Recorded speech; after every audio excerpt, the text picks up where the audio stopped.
നിങ്ങൾ ഈ ഫോട്ടോ കണ്ടാണേ വളരെ എപ്പിക് ആയിട്ടൊരു ഫോട്ടോ ആയിട്ടാണ് എനിക്ക് ഇത് കണ്ടപ്പം തോന്നിയത്.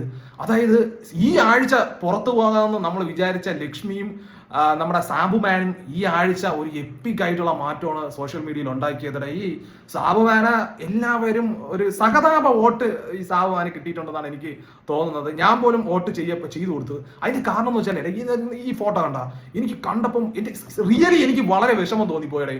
ആ ചൂടത്ത് അവ നിൽക്കുന്നതും നിവിന് വന്ന ആ ഫുഡ് കൊടുക്കണം ആ ഒരു സീന് കണ്ടപ്പോൾ എനിക്ക് ഭയങ്കരമായിട്ട് വിഷമം തോന്നിപ്പോയി. വളരെ ക്ലാസിക് ആയിട്ടുള്ള വളരെ കോമഡിയൊക്കെ ഉള്ള ഒരു ടാസ്ക് ആണ് ഈ ഹോട്ടൽ ടാസ്ക് എന്ന് വെച്ചാൽ. പക്ഷെ മലയാളത്തിന്റെ ബിഗ് ബോസ് ചരിത്രത്തിലെ ഏറ്റവും വേസ്റ്റ് ടാസ്ക് ആയിരുന്നു ഈ ബി ഹോട്ടലിൽ നടന്നത്.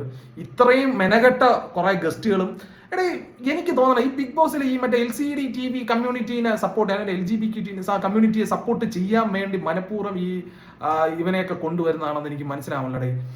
ഇവര് ഭയങ്കരമായിട്ടൊക്കെ ഇവരെ സപ്പോർട്ട് ചെയ്യും പോലെയൊക്കെ തോന്നുന്നു. പണ്ട് അഭിഷേക് ശ്രീകുമാർ എവിടെ നിർത്തിയോ അവിടെയാണ് ലക്ഷ്മി പിന്നെയും തുടങ്ങിയതായിട്ട് എനിക്ക് തോന്നുന്നത്. ഇപ്പം ലക്ഷ്മി അവരുടെ നിലപാടിൽ ഉറച്ചു നിന്നതിനെ ഒരുപാട് പേര് സപ്പോർട്ട് ചെയ്യുന്നുണ്ട് സോഷ്യൽ മീഡിയയിൽ.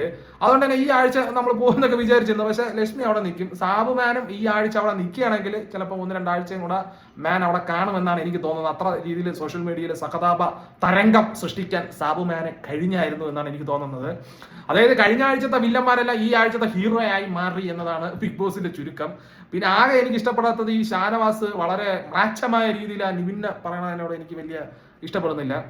പിന്നെ ബിഗ് ബോസ് നമ്മൾ എപ്പിക്കുന്ന മണിക്കുട്ടന്റെ സീസണിലും അഖിൽ മാരാറിന്റെ ഒക്കെ സീസണില് ഈ ഹോട്ടൽ ടാസ്ക് എന്ന് വെച്ചാൽ നമുക്ക് ചിരിക്കാനേ ഉണ്ടായിരുന്നുള്ളൂ. പക്ഷെ അത്ര രസമായിരുന്നു. കാരണം ഒരുപാട് പേർക്ക് അവരുടേതായ രീതിയിൽ പെർഫോമൻസ് ചെയ്യാൻ സ്പേസ് കിട്ടുന്ന ഒരു സംഭവമാണ്.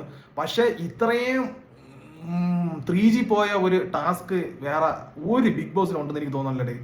എല്ലാവരും ഈ വന്ന ഗസ്റ്റിന്റെ സാരിത്തുമ്പിലും അവരെ മറ്റേ താങ്ങി പിടിച്ചോണ്ടൊക്കെ നടക്കണതാണ് കാണാൻ പറ്റും. സത്യം പറഞ്ഞാൽ 3 ദിവസം ഷിയാസ് ഒരു ഭേദമെന്നെങ്കിലും പറയാം, മനസ്സിലായി. ബാക്കി ശോഭയും ഈ റിയാസൊക്കെ വന്നിട്ട് കാണിക്കുന്നത് എന്താണെന്ന് മനസ്സിലാവണത്. ഇത്രയും ഒരു അരോചകമായിരുന്നു 3 ദിവസം കണ്ടോണ്ടിരുന്നത്. ഫോണിലും നോക്കി ഇങ്ങനെ കണ്ടോണ്ടിരുന്ന വീഡിയോ ഒന്നുമേ ചെയ്യാനില്ല.